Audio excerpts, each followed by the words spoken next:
आत्मज्ञानं परम ज्ञानम। पाठ 1। ओम स नावतु स नो भुनक्तु स वीर्य करवावहै तेजस्विनावधीतमस्तु मां विद्विषावहै। हे परमात्मा, गुरु और शिष्य दोनों की रक्षा करें। हमारा अध्ययन तेजस्वी हो और हमारे बीच कभी द्वेष न हो। इसी मंगल भावना के साथ आज के विषय का आरंभ करते हैं। आज हम जिस विषय पर विचार करने जा रहे हैं वह केवल एक वाक्य नहीं बल्कि वेदांत का निचोड़ है। आत्मज्ञानम परम ज्ञानम, अर्थात आत्मा का ज्ञान ही सर्वोच्च ज्ञान है। मनुष्य जीवन में बहुत कुछ सीखता है। धन कमाने का ज्ञान, व्यवसाय का ज्ञान, शास्त्रों को याद करने का ज्ञान। परंतु वेद पूछते हैं, क्या तुमने स्वयं को जाना? यदि मनुष्य संसार को जीत ले पर स्वयं को न जाने तो वेद कहते हैं वह अभी भी अज्ञानी है। बृहदारण्यक उपनिषद कहता है, आत्मा वा अरे द्रष्टव्या श्रोतव्यो मंतव्यो निदिध्यासितव्या, अर्थात आत्मा को देखना चाहिए, सुनना चाहिए, मनन करना चाहिए और ध्यान में उतारना चाहिए। यह आत्मज्ञान कोई कल्पना नहीं, यह अनुभव का विषय है। अब सबसे महत्वपूर्ण प्रश्न उठता है, मैं कौन हूं? अधिकांश लोग कहते हैं, मैं शरीर हूं, मैं नाम हूं, मैं जाति हूं।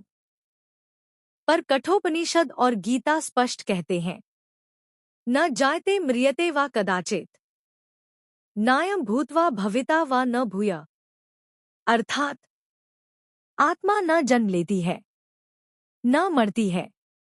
समझने का उदाहरण, जिस प्रकार मनुष्य पुराने कपड़े छोड़कर नए पहनता है उसी प्रकार आत्मा पुराने शरीर को छोड़कर नया धारण करती है। शरीर बदलता है, मैं नहीं बदलता। यही आत्मज्ञान का पहला द्वार है। अज्ञान क्या है? वेदांत कहता है, अज्ञान का अर्थ अनपढ़ होना नहीं है। अज्ञान का अर्थ है अपने वास्तविक स्वरूप को न जानना। जब मनुष्य कहता है, मैं दुखी हूं, मैं कमजोर हूं, मैं असफल हूं, तो उपनिषद कहते हैं, यह आत्मा का नहीं, शरीर और मन का अनुभव है। ईशावास्य उपनिषद कहता है, अविद्यया मृत्यु तीर्थवा विद्यया मृतमश्नुते। अविद्या से मृत्यु का चक्र और विद्या आत्मज्ञान से अमरत्व। आज मनुष्य के पास सब कुछ है, तकनीक, सुविधा, साधन, फिर भी मन अशांत है।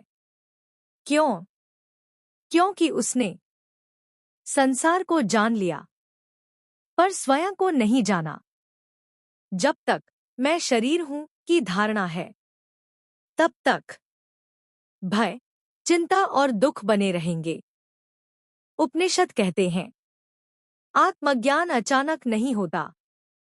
3 चरण होते हैं। 1 श्रवण सत्संग सुनना, 2 मनन तर्क से समझना महसूस करना, 3 निदिध्यासन ध्यान में उतरना। मुंडक उपनिषद कहता है, परीक्ष लोकान कर्मचितान ब्राह्मणों निर्वेदमायात। संसार के भोगों से वैराग्य आने पर ही आत्मज्ञान की यात्रा शुरू होती है। आज के लिए बस इतना ही समझिए, आप शरीर नहीं हैं, आप मन नहीं हैं, आप शुद्ध चेतना है और यही चेतना परम ज्ञान है।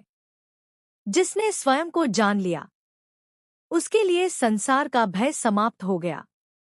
अगले भाग में हम जानेंगे आत्मा के लक्षण और आत्मज्ञान का अनुभव कैसा होता है।